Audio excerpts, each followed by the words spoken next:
ये 5 राज्यों के चुनाव के साथ साथ विभिन्न राज्यों में उत्पन्न हुए समस्याओं पर हम जितेंद्र सिंह। पहले आपके तमाम व्यूअर्स को नमस्कार, जोहार।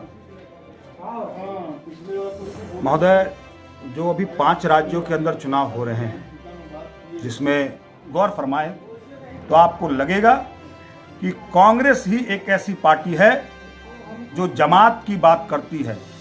कांग्रेस ही एक ऐसी पार्टी है जो आज बेसिक इश्यूज हैं, महंगाई, शिक्षा, चिकित्सा, कानून व्यवस्था, इन सभी मूलभूत मुद्दाओं के ऊपर कांग्रेस पार्टी जनता के बीच जा रही है। बाकी आप देखें, कोई सर्दी पे है, कोई गर्मी निकालने पे है, कोई सर्दी निकालने पे है। जो बेसिक इश्यूज है कि कोई भी पार्टी उस इश्यूज पे बात करने को तैयार नहीं है। आपको यह आश्वस्त करता हूं कि कांग्रेस पार्टी यूपी के अंदर किंग मेकर बनकर निखर कर आएगी। और मुझे नहीं लगता कि भाजपा के किसी नेताओं के पास इतनी नैतिकता है कि वो हमारे पंडित जवाहरलाल नेहरू, इंदिरा गांधी, राजीव गांधी, नरसिम्हा राव और मनमोहन सिंह जैसे लोगों के शख्सियत के सामने ये खड़ा भी हो पाएंगे। आज नहीं तो यह देश के सामने पूरे साक्ष्य हैं कि 70 सालों का हिंदुस्तान जो आज खड़ा है, जिन पे ये राज कर रहे हैं, ये बता दे हिंदुस्तान के अंदर में कितने सारे पीसीयूज बनाए, ये बता दे कितने सारे आईआईटीज बनाए, कितने सारे शैक्षणिक संस्थान बनाए, कितने सारे आपको क्या कहते हैं अनुसंधान, रक्षा अनुसंधान से क्षेत्र बनाए। आपको तमाम आंकड़े जो मिलेंगे निश्चित तौर पे जीरो मिलेंगे। हाँ, वह चीज़ जरूर मिलेंगे, वादों का पिटारा, 15 लाख रोजगार पैसे इन्होंने सबको, जनता को जरूर दिया। 2 करोड़ लोगों का रोजगार इन्होंने जरूर दिया। देश के अंदर महंगाई जरूर इन्होंने ख़त्म कर दी। पाकिस्तान पे फतेह जरूर इन्होंने कर लिया। चाइना इनके डर से थर-थर कांपने जरूर लगा।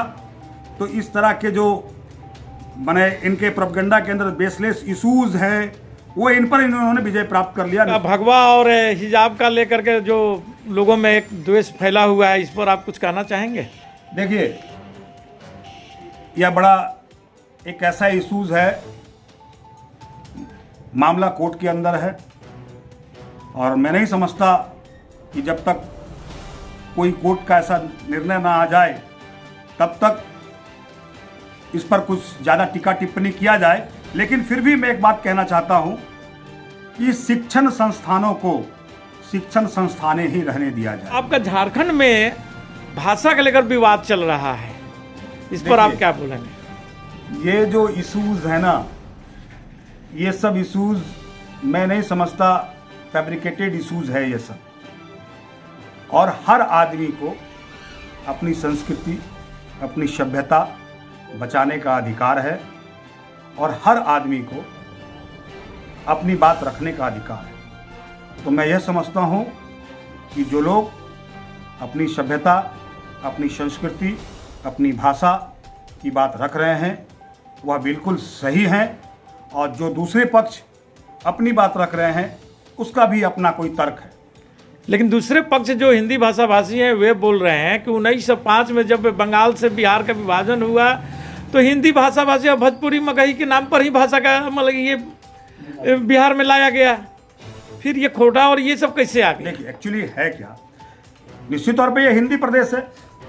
आप हिमाचल से ले ले, Himachal in the sense Uttarakhand, UP, Bihar, Jharkhand, Madhya Pradesh, ये तमाम जो राज्य हैं निश्चित तौर पे हिंदी प्रदेश है। दिल्ली, छत्तीसगढ़, ये तमाम राज्य हिंदी प्रदेश है। लेकिन हम तमाम प्रदेशों के अंदर जो मुख्य रूप से भाषाएं बोली जाती है वो हिंदी बोली जाती है, लेकिन तमाम प्रदेशों के अंदर कुछ रीजनल लैंग्वेजेस चलते हैं। तो वहाँ के जो रीजनल लैंग्वेजेस हैं, तो उस लैंग्वेज को लेकर के अगर वहाँ के लोग अपनी बात को रख रहे हैं, तो हमें नहीं लगता है कि वो तार्किक तौर पे अपनी बात को रखें।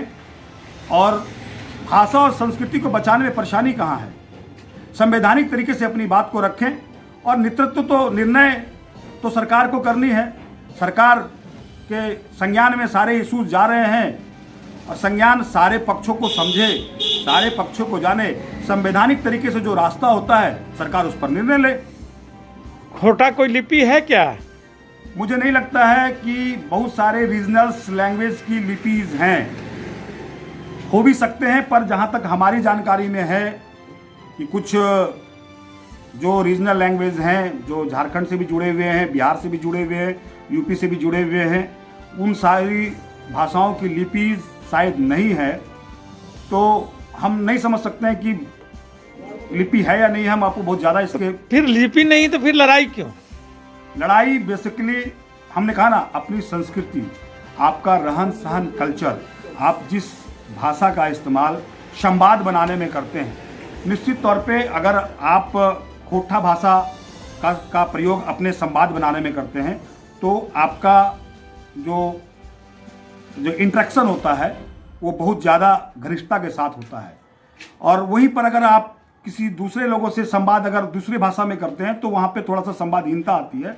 लेकिन कांग्रेस पार्टी हमेशा से 5 राज्यों के चुनाव में लेकर जनता के बीच जो जनता की मूलभूत समस्याएं हैं, उन समस्याओं, छात्रों की समस्याएं, किसानों की समस्याएं, युवाओं की समस्याएं, नौकरी पेशा लोगों की समस्याएं, व्यापारियों की समस्याएं, इन तमाम बेसिक इश्यूज पे कांग्रेस पार्टी एक एक मुद्दे पे जनता के साथ संघर्ष करने के लिए तैयार है और जनता के बीच जा रही है।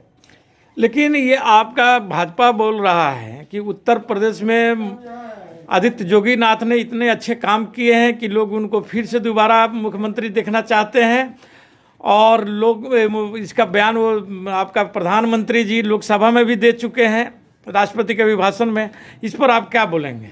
देखिए, एक बीजेपी आप लोगों ने देखा होगा, बीजेपी का जो आईटी सेल है और बीजेपी के जो लीडर्स हैं, तो Bharatiya Janata party basically Bharatiya Janata party है नहीं, वो भारतीय झूठा पार्टी है। और उनके जो तमाम बीजेपी के जो सिंडिकेट्स हैं वो सिर्फ और सिर्फ प्रोपेगेंडा पे काम करते हैं। आप कानून व्यवस्था की बात करते हैं, रात में गाड़ी पलट जाती है, जेल के अंदर हत्याएं हो जाती है, थाना में 2 फीट पे लोग फांसी लगा के मर जाते हैं, मध्य रात्रि में चिताएं जला दी जाती है, और तब आप कानून व्यवस्था की बात करते हैं। क्राइम रेट देख लीजिए, महंगाई आप देख लीजिए। वही हमारे राज्य में जब हम लोगों की शासन हुआ करती थी केंद्र में, 70 रुपया का सरसों तेल आज इनके राज्य में 200 रुपया बिक रहा है। जो कहते थे मैं देश नहीं बिकने दूंगा, सर्वविदित है सारी PSUs बेची जा रही है।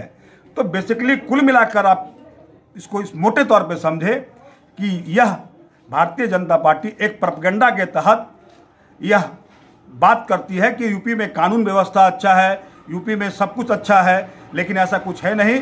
जनता इस बार मन बना चुकी है और जनता इस बार निश्चित तौर पे कांग्रेस को लेकर के बहुत सजग है, संजीदगी के साथ कांग्रेस के लिए सोच रही है। और आप देखेंगे उत्तर प्रदेश के अंदर विशेषकर कांग्रेस पार्टी एक किंग मेकर बनकर निकलेगी और भाजपा के बिना यूपी में सरकार बनेगा, जिसमें कांग्रेस पार्टी का एक प्रमुख रोल रहेगा। लेकिन सरकार और मतलब कि भाजपा के नेताओं के द्वारा तो ये बोला जा रहा है कि देश की सारी समस्याओं का जड़ कांग्रेस है, वे नेहरू से लेकर के और मनमोहन सिंह तक को दोषी ठहरा रहे हैं। इस पर आप क्या कहेंगे? देखिए, एक्चुअली ऐसा है ना कि इन लोगों को कुछ पता ही नहीं है। ये लोग बेसिकली उन जमात के लोग हैं जिन्हें यह पता ही नहीं है कि ये देश बनता कैसे है। देश के अंदर बहुत सारी विचारधाराओं को मिला कर करके देश चलता है, और ये सिर्फ अपनी आइडियोलॉजी के बिहाफ पे अपनी बात को रखते हैं। और जहां तक बात कांग्रेस के बड़े नेताओं के बारे में ये अपनी बात रखते हैं, तो मुझे समझ नहीं है या इनको समझ नहीं है कि शायद उन बड़े नेताओं के विचारधारा के सोच के आसपास इर्द गिर्द इनकी इतनी हस्ती भी नहीं है कि ये उन पर अपना कमेंट कर सके। इसलिए मैं नहीं समझता हूँ कि इन लोगों के बारे में हम इस पर और ज़्यादा बोले, इसलिए इनको इनके हाल पे ही छोड़ दिया जाए आज, नहीं तो यह देश के सामने पूरे साक्ष्य हैं कि 70 सालों का हिंदुस्तान जो आज खड़ा है, जिन पे ये राज कर रहे हैं, ये बता दे हिंदुस्तान के अंदर में कितने सारे PCUs बनाए, ये बता दे कितने सारे IITs बनाए, कितने सारे शैक्षणिक संस्थान बनाए, कितने सारे आपको क्या कहते हैं अनुसंधान, रक्षा अनुसंधान से क्षेत्र बनाए। आपको तमाम आंकड़े जो मिलेंगे निश्चित तौर पे जीरो मिलेंगे।